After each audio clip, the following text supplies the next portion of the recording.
En esta clase vamos a ver lo que son los custom events un poquito más con detenimiento. Vamos a ver lo que sería la función de calling editor, por qué es de utilidad y para qué nos puede llegar a servir en los editores.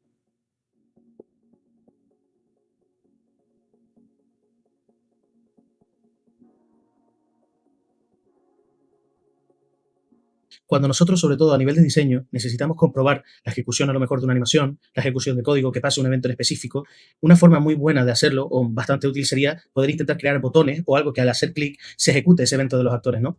Pues es una de las posibilidades que en este caso nos dan los custom event. Al igual de que lo que tienen arriba en la esquina justo es la capacidad que tienen de ser ejecutados de manera asincrónica desde otra ejecución, ya sean como dispatchers o eventos que se sincronicen entre ellos. Eso lo veremos más adelante. De momento, lo que vamos a ver es su capacidad para ser botones o para ser ejecutables de manera útil dentro del editor, haciendo el call in editor.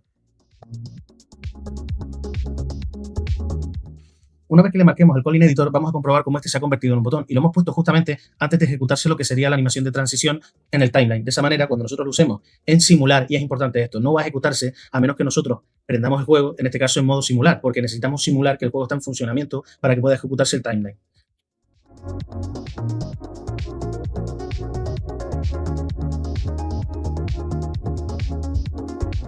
Fijaros que en este caso nosotros hemos conseguido ya con el botón que la puerta se abra, pero claro, al volver a clicar no podemos conseguir que la puerta se cierre. Es principalmente porque solamente estamos llamando al evento cuando nosotros estamos ejecutando lo que sería la apertura, pero claro, tendríamos que crear otro evento para que este otro se encargase de aplicar el reverso, es decir, para aplicar que la puerta se cierre.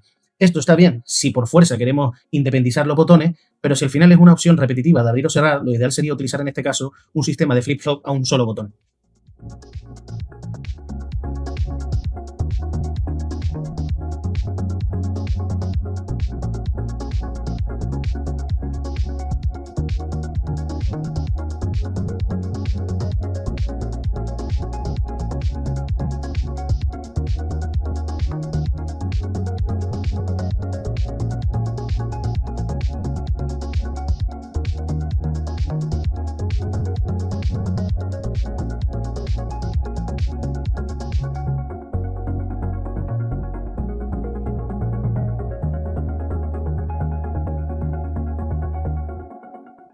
Ahora podemos comprobar cómo con un solo botón podemos ejecutar tanto la apertura como el cierre. De esta manera, incluso ahora podemos ir cambiando la apertura y visualizar cómo podemos ir cambiando las animaciones para ir testeando en todo momento que tanto nuestros eventos como nuestras animaciones se están comportando de manera normal. Y es una manera muy rápida de ir debugueando todo lo que sería nuestro código. Claramente estamos usando algo muy sencillo de ver, pero esto se puede llegar a convertir en algo muy interesante y muy avanzado en el momento en el que lo pongamos en objetos un poquito más complejos. Si os fijáis, nosotros le acabamos de añadir una variable de tipo booleano, puede ser de cualquier tipo. En el momento en el que nosotros le añadamos una variable, este dejará de cumplir la función de botón. Es por eso que en este caso tenemos que siempre tener en cuenta que los custom events que nosotros dediquemos a los botones son solamente para ejecutar eventos que no necesiten que nosotros le pasemos una variable desde el mismo evento.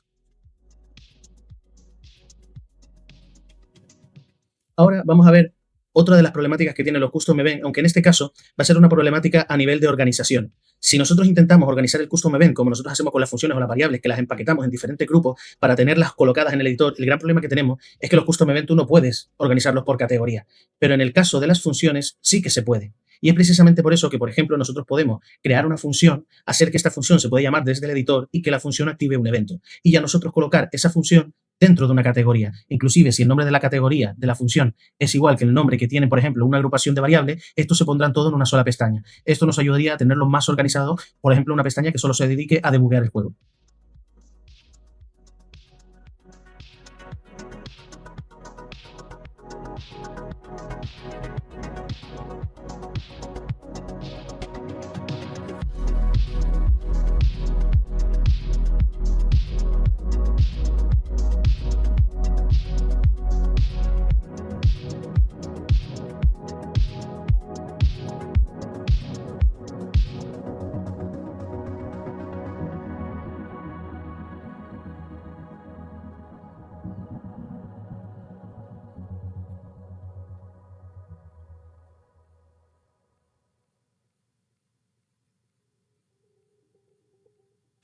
Volvemos a residir un poco en el hecho de que a nosotros colocarnos en una función, esto actúa exactamente igual que en un evento. Es por eso que vamos a recordar que no podemos incluirle ni un input ni un output a esta función, que de lo único que se va a encargar es de llamar a otro evento.